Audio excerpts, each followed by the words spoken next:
আগামী 4 জুন ফলাফল ঘোষণা হবে লোকসভা নির্বাচনের। আপনারা কংগ্রেস দল এবং আপনাদের ইন্ডিয়া জোটের ফলাফল নিয়ে কতটুকু আশাবাদী?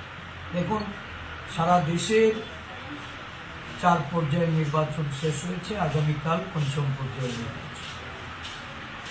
ইতিমধ্যে আমাদের বিভিন্ন আপনি দেখবেন সোশ্যাল মিডিয়া থেকে শুরু করে বিভিন্ন ইউটিউবারে ভারতবর্ষের যে বাস্তব চিত্রটা, এটা সেখানে উঠে আসছে।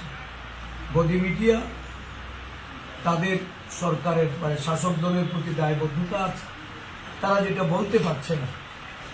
আমরা আমাদের দলীয় সূত্রে যেটা বুঝতে পারছি, কংগ্রেস দল এবং তার নেতৃত্বাধীন ইন্ডিয়া জোট ক্ষমতায় প্রতিষ্ঠিত হচ্ছে, থাম্বিং মেজরিটি নিয়ে ক্ষমতায় আসছে।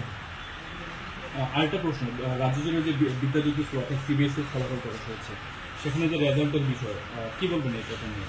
দেখুন, আমাদের নজরে প্রথমে এই বিষয়টা আসার পর প্রদেশ কংগ্রেসের মুখপাত্র উনি প্রেস কনফারেন্স করে এই ঘটনার জন্য রাজ্য সরকারের যে দুর্বলতা বা তাদের যে ত্রুটি, এবং উনি সুন্দরভাবে অরাজনৈতিক দৃষ্টিকোণ থেকে এটাকে সরকারকে গ্রহণ করার কথা বলেছেন।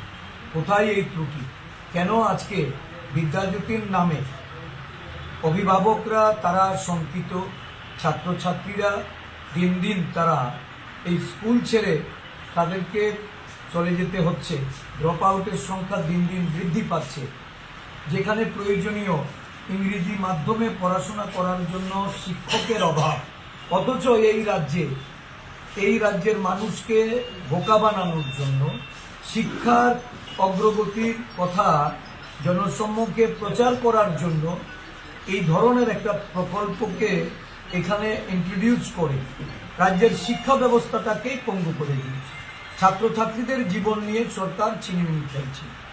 গতকাল দেখলাম হঠাৎ করে বিরোধীদের অপপ্রচার বলে শাসক দল সারা রাজ্য জুড়ে তারা বিক্ষোভ প্রদর্শন করেছে।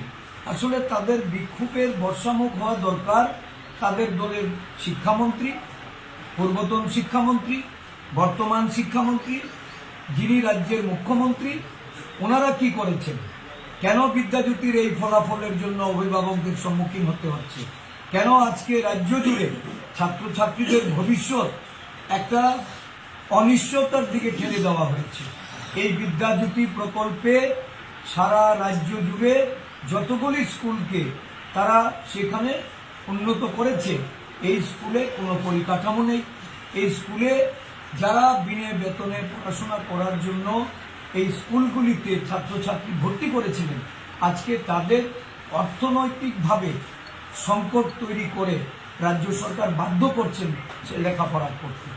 এহেন পরিস্থিতিতে রাজ্যের মুখ্যমন্ত্রী দেখলাম গত পরশুদিন বলেছেন যে উনি এটা নিয়ে পর্যালোচনা করবেন। আসলে রাজ্যটাকে শিক্ষা, স্বাস্থ্য, আইন শৃঙ্খলা সমস্ত দিক থেকে রাজ্য আজকে অভিভাবকহীন। এই রাজ্যে কার কাছে যাবে মানুষ? তাদের অধিকার হারিয়ে তাদের এই রাজ্যের উন্নয়ন বিমুখতা এই রাজ্যবাসীকে ভাবিয়ে তুলছে।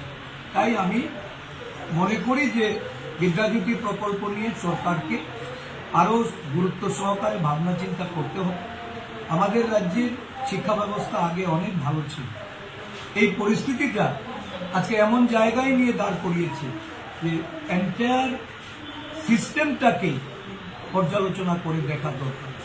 কারোর অর্থনৈতিক উন্নতির কথা ভেবে কাউকে এই প্রকল্পের বিনিময়ে স্বাবলম্বী করার জন্য যদি প্রকল্প একটার পর একটা শিক্ষা দপ্তরে চালু করে শিক্ষা দপ্তরটাকে লাটে উঠিয়ে তুলে দিন, তাহলে সেটা হলো এই বর্তমান বিজেপি। Thank you.